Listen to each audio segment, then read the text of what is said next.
بسم اللہ الرحمن الرحیم۔ بھارت کے آپریشن سندور کے مقابلے میں پاک افواج کی طرف سے آپریشن بنیان مرصوص کا آغاز کر دیا گیا ہے۔ بھارت کے بزدلانہ حملوں کے رد عمل کے طور پر پاک فوج کی طرف سے آج 10 سے زائد فوجی تنصیبات کو نشانہ بنایا گیا ہے۔ چند دن قبل میں قطر میں OIC کے اجلاس میں تھا اور 57 اسلامی ممالک کے مندوبین اور اسکالرز اور شیوخ تشریف لائے ہوئے تھے۔ جس کسی سے بھی ہماری ملاقات ہوئی اور جب انہوں نے یہ بات سنی کہ پاکستان کے فائٹرز نے، ایئر جیٹس نے باضابطہ طور پر بھارت کے 5 جہازوں کو گرایا جن میں رافیل جہاز بھی شامل تھے، تو ان تمام کے چہرے خوشی سے جگمگا اٹھے اور انہوں نے پاکستان کی حفاظت کی دعا بھی کی۔ بہت قابل توجہ بات یہ ہے کہ پاکستانی فضائیہ کے وہ بہادر پائلٹس جو بھارت کے علاقے میں داخل ہو کر ان کی فوجی تنصیبات کو جوابی کارروائی کے طور پر نشانہ بنا رہے ہیں، ان کی تصاویر بھی باضابطہ طور پر جاری کی گئی ہیں اور انہوں نے اڑان بھرنے سے پہلے جو وصیت اپنے لیے لکھی ہے اور اس میں بالخصوص پاکستانی فوج اور اس مملکت خداداد کے لیے جس طرح انہوں نے دعائیں لکھی ہیں، ہمارا سر نہ صرف یہ کہ فخر سے بلند ہو جاتا ہے بلکہ اللہ تبارک و تعالیٰ کے شکر کے ساتھ ہم ان پاک فوج کے شاہینوں پر بھی قربان ہوتے ہیں کہ جنہوں نے اس قدر بہادری اور جذبے اور ولولے کا اظہار کیا ہے کہ اپنے سے بظاہر کئی گنا مادی طاقت میں فوج کو انہوں نے شکست دے کر یہ ثابت کیا ہے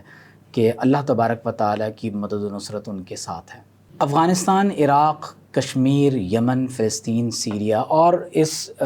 10-20 سال کے عرصے میں جتنے بھی مسلم ممالک پر ان کی طرف سے حملہ کیا گیا ہے، آپ غور کیجئے کہ کوئی ملک بھی اس انداز سے اپنا دفاع نہیں کر سکا۔ دہائیوں کے بعد ہمیں یہ خوشخبری نصیب ہوئی ہے کہ جب کسی مسلمان ملک پر اس طرح باقاعدہ حملہ کیا گیا ہے تو اس کا نہ صرف یہ کہ منہ توڑ جواب دیا گیا ہے بلکہ ان پر اپنی برتری کو عالمی سطح پر ثابت بھی کیا ہے۔ اس آپریشن کو بنیان مرصوص کہا گیا۔ بنیان عربی میں فاؤنڈیشن اور عمارت کو کہتے ہیں اور مرصوص پگھلے ہوئے سیسے کو کہا جاتا ہے۔ قرآن مجید میں اللہ تعالیٰ نے سورہ صف کی آیت نمبر 4 میں ارشاد فرمایا کہ ان اللہ یحب الذین یقاتلون فی سبیلہ صفا کأنہم بنیان مرصوص۔ فرمایا بے شک اللہ تبارک و تعالیٰ ان سے محبت کرتا ہے جو اللہ تبارک و تعالیٰ کے راستے میں صف در صف کھڑے ہو کر اللہ کے راستے میں جہاد کرتے ہیں، قتال کرتے ہیں، دشمن کی فوجوں کو فنا کرتے ہیں، گویا کہ وہ سیسے کی دیوار کی مانند ہیں۔ بنیان مرصوص کے عنوان سے جاری اس آپریشن میں ہمارے لیے یہ پیغام بھی ہے کہ پوری امت مسلمہ وقت ہے کہ اپنے آپ کو بنیان مرصوص ثابت کرے، یعنی سیسا پلائی ہوئی دیوار بن جائیں،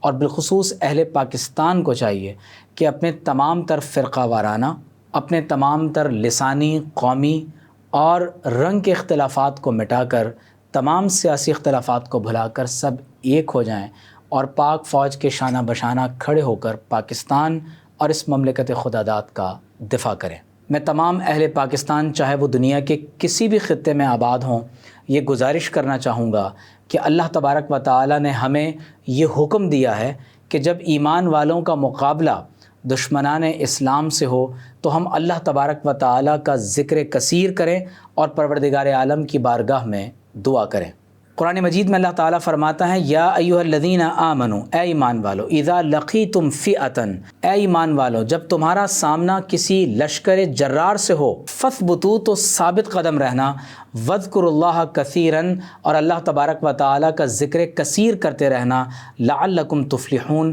تاکہ اللہ تعالیٰ تمہیں فتح عطا فرمائے۔ یہ موقع ہے کہ ہم اپنی صفوں میں موجود اختلافات کو ختم کریں، ہم باہم شیر و شکر ہو جائیں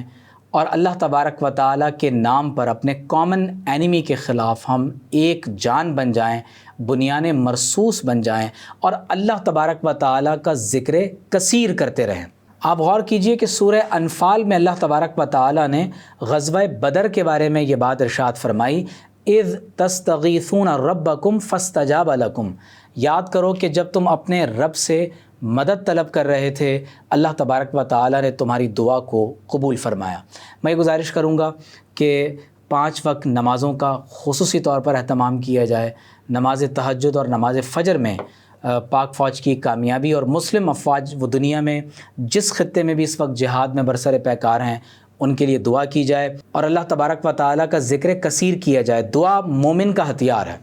اور ہمارے لیے یہ حکم ہے کہ ہم اللہ تبارک و تعالیٰ کے رستے میں جب نکل کھڑے ہوں تو پروردگار عالم کا ذکر کثیر بھی کریں اور اس کی مدد کے بھی طلبگار رہیں۔ دعائے حزب البحر اور حزب النصر، یہ وہ دعا ہے جو حضرت امام ابو الحسن شاذلی رحمۃ اللہ تعالیٰ علیہ نے بالخصوص جب منصورہ میں مصر کے مقام پر آپ جہاد میں شریک ہوئے تو آپ علیہ الرحمہ نے اس دعا کی لوگوں کو بھی تعلیم فرمائی، اپنے دور میں مسلم افواج کو بھی آپ نے یہ دعا تعلیم فرمائی۔ میں یہ گزارش کروں گا کہ حزب البحر اور حزب النصر جو قرآنی آیات اور احادیث پر مبنی دعا ہے اس کو ضرور پڑھیں۔ پاک فوج اور تمام مسلم دنیا کی افواج کی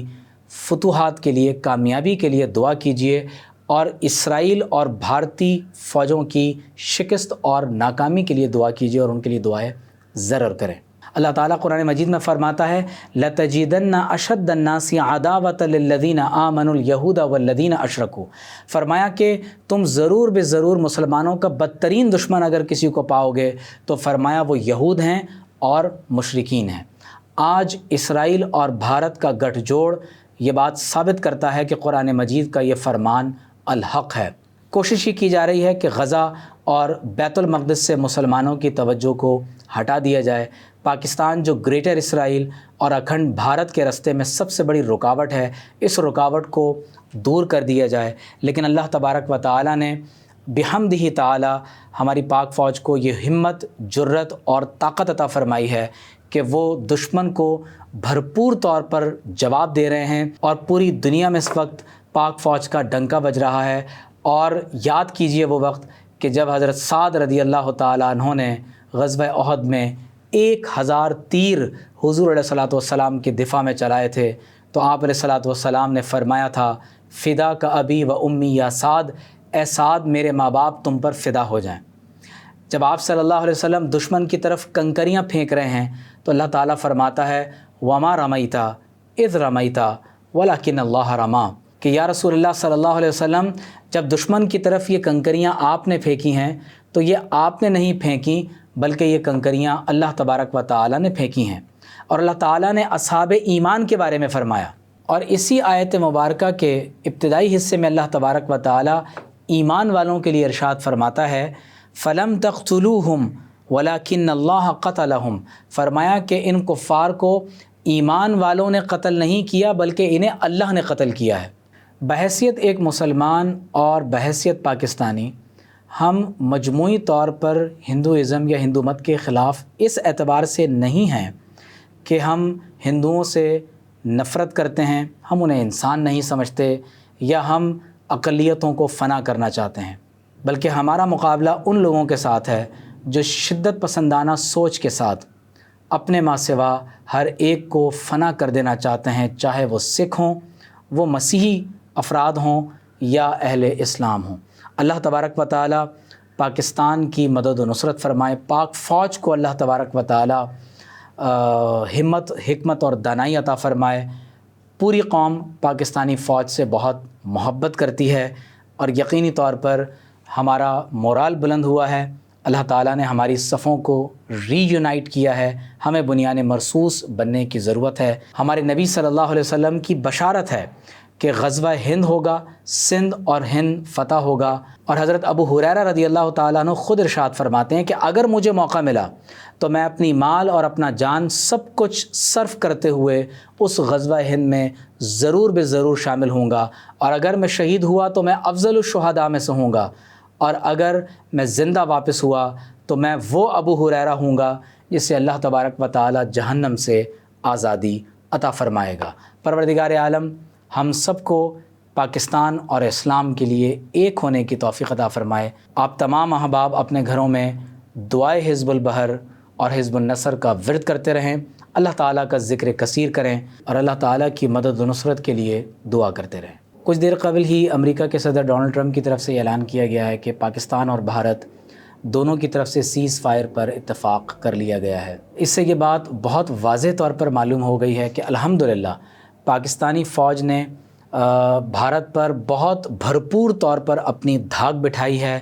ان کے فائٹر ایئر جیٹس کو ایئر ٹو ایئر کامبیٹ میں گرایا ہے، ابھی حال ہی میں ان کے ایک پائلٹ کو بھی زندہ گرفتار کیا ہے، اور 10 سے زائد مقامات پر ان کی فوجی تنصیبات کو نشانہ بنایا ہے، ان کے ایئر فیلڈز کو تباہ کیا ہے، ان کے ڈیفنس سسٹم کو بری طرح نقصان پہنچایا، اربوں ڈالر کا ان کو نقصان پہنچایا۔ یہ الحمدللہ اس بات کی دلیل ہے کہ ہمارے اندر یہ استطاعت اور یہ صلاحیت موجود ہے کہ ہم دشمن کا مقابلہ ہر سطح پر کر سکتے ہیں۔ ضرورت اس امر کی ہے کہ پوری مسلم دنیا اپنی معیشت اور اپنے دفاع کو ایک کرتے ہوئے بیت المقدس کے دفاع کے لیے بھی ایک ہو جائے۔ انشاءاللہ بھارت میں ابھی جرأت پیدا نہیں ہو سکے گی کہ وہ پاکستان کو میلی آنکھ سے دیکھ سکے۔ پوری دنیا میں بھارت کی انتہائی ذلت اور رسوائی ہوئی ہے، اور ان کے تمام کے تمام ایک بڑی طاقت ہونے کے دعوے دھرے رہ گئے۔ اللہ تبارک و تعالیٰ نے ہمارے شاہینوں کو بہت بڑی فتح عطا فرمائی ہے۔ اللہ رب کریم ان سپوتوں کو سلامت رکھے، اور پوری قوم ان سے بہت محبت کرتی ہے۔ اللہ تعالیٰ ہم سب کو کامیابی عطا فرمائے۔